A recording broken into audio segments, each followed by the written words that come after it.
sorry na lang ba sana? Wala talaga, no?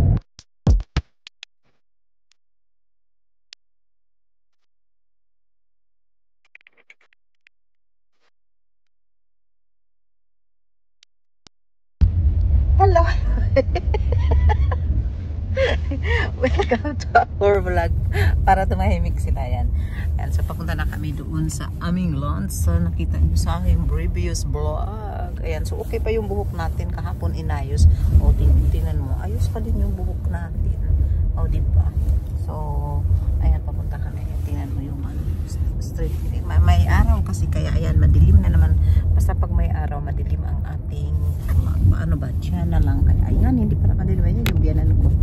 O, katabi ko siya dito sa likod ng aming limousine. Ayan, limousine kami ngayong araw na ito.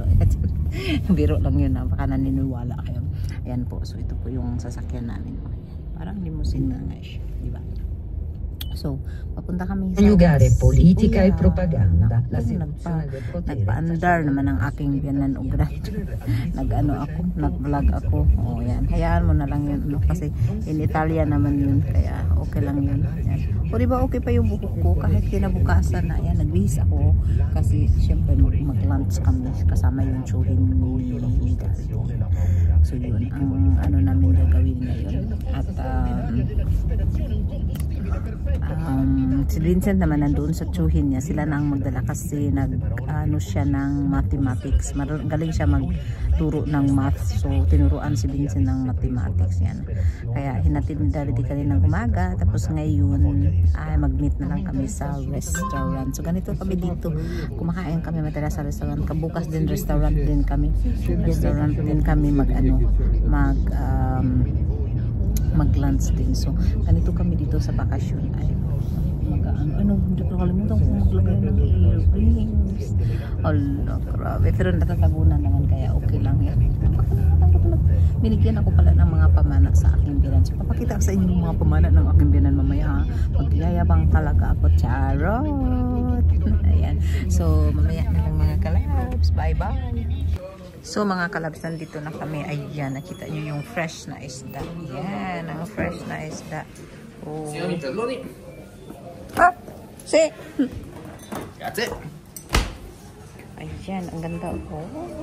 Ang ganda. Ayan ang kakainin ko. Hindi ko alam kung anong kainin ko. Pero kakain ako ngayon ng ganyan. Ang ganda ng mga isda. Wow. Super.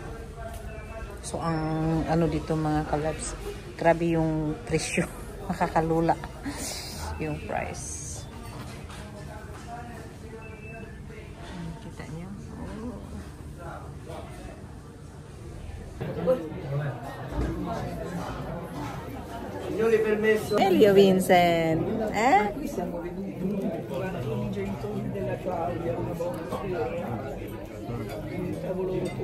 Ang ganda-ganda ng restaurant.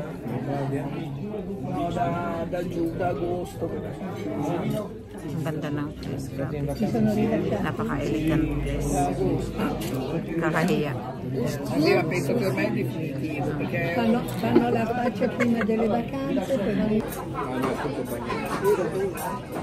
Ah, bagnato. Osti.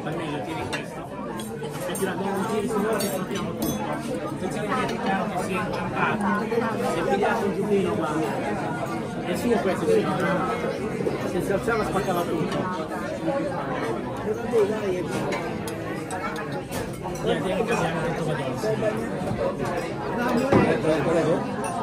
Kusas na naman dyan. Kusas na naman dyan. Probato. Prende.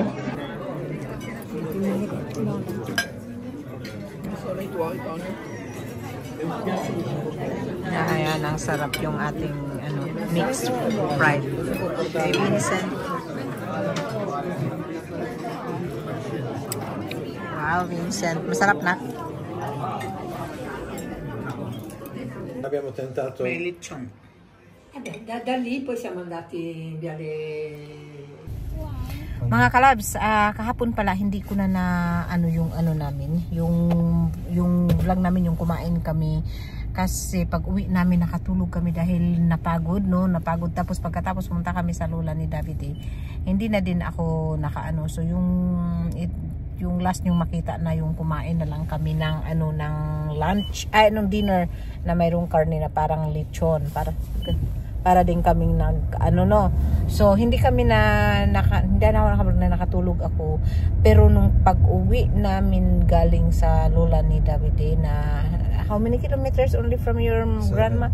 7 kilometers, more than 1 hour, dahil hindi pa rin namin alam kung ano ang reason. Grabe, may mga police, ano ba yun, yung fire truck, ambulance, hindi namin alam kung may disgrasya. Tinignan naman namin sa internet, wala pa namang wala pang details kung ano talaga ang reason, no? Grabe, ang tagal namin na usually 10 minutes I think, no? 10 minutes. 15 minutes usually. Inabot kami ng mahigit 1 oras mga kalabs sa pag-uwi namin kagabi. Grabe talaga. Na ikot na kami ng ikot, naghanap kami ng another way, ganun pa din, tapos bumalik na naman kami, naghanap na naman kami ng another way, tapos yung nahanap na namin yung way, sirado naman yung road. Kaya talagang mga kalabs, talagang yung bang hindi mo alam kung anong gagawin kasi nandiyan na kami sa sasakyan, lahat ng pwede namin daanan sirado. Ikot kami ng ikot hanggang nakahanap kami ng medyo mas malayo, pero naman kami, nakarating kami sa awa ng Diyos sa bahay. At ayun nga, mahigit 1 oras nga lang yung biyahe namin, sa 7 kilometers lang yun, ha. So ganun talaga, pag mayroong mangyayari, may mga disgrasya, ganun, nakakaano talaga yun mga kalabs, nakakatakot din, di ba? Kasi syempre yung pag hindi talaga natin alam yung nangyari ba. So sana naman hindi masama yung nangyari, at hindi walang nangyari sa mga tao, ganun. Tapos so ayun nga, mamaya magbablog tayo ulit dahil Krista Image Estrada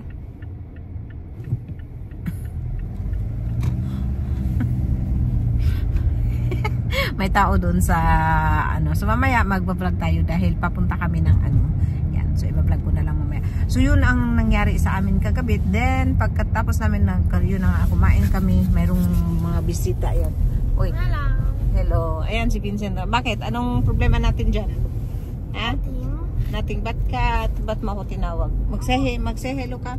Kanta ka nga muna. What? Kanta ka. No. Mag-ano ka? Mag-say hello ka ng Tagalog. Paano mag-say hello? Hello in Tagalog. Hi. Bye, mommy.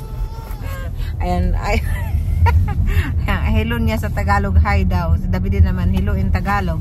Ayan po, so parating na po kami at yun lang po ang ating update for today's video. At sana naman ay nasa mabuting kalagayan kayo. Shoutout nga pala kay Maria Sales, kay Melba Mendez, Sharon Conita, shoutout. At sa lahat ng ating mga viewers, shoutout, maraming salamat sa inyong walang sawang suporta po sa amin. God bless and I love you all. Bye-bye.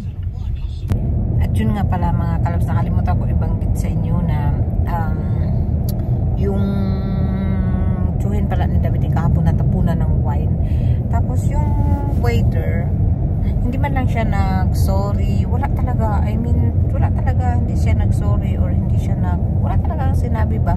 Naghihintay kami or wala man lang sabi, sige bigyan na lang kayo ng isang dessert or something. Wala talaga yung grabe, parang yung sa atin yun pag may nakatapon ka ng halos ilibre na, di ba, yung kinain natin, di ba, magyan talaga tayo ng discount or something. Pero yun talaga, wala talaga, as in nabasa talaga yung tsuhin ni David, yung necktie niya, yung basta nabasa talaga siya, pati yung pantalon para siyang umihi, as in super talaga. Pero wala talaga siyang natanggap na kahit man lang mag-sorry or something. Kahit sorry na lang ba sana, wala talaga, no? Not even sorry. Not even sorry. Yun, nakakaano talaga mga kalabs, yung nakakalungkot kasi sa tayong mga Pilipino, iba talaga sa atin pero iba din talaga siya kasi mostly naman talaga yung mga waitress pag may nangyari talagang maaano yung ay sorry I'm really sorry wala talaga ni isa man lang kahit isang sorry wala. Yun ang napaka sa nangyari ba na nakakalungkot na nangyari na kahit isang sorry wala man lang silang nasabi. So yun gusto ko lang i-share sa inyo. Dito yun sa Italy, napaka-class pa naman yung yung restaurant. Class yung restaurant kasi talagang yung portion niya ay napakamahal at syempre yung makikita mo naman yung nakikita nyo, diba? Napaka-class pero grabe as in wala talaga. Nakakalungkot pero wala tayong magawa at ganun talaga yung iba, walang sa mga customer. Yun. So hindi na daw kami babalik doon, charot. Yun lang.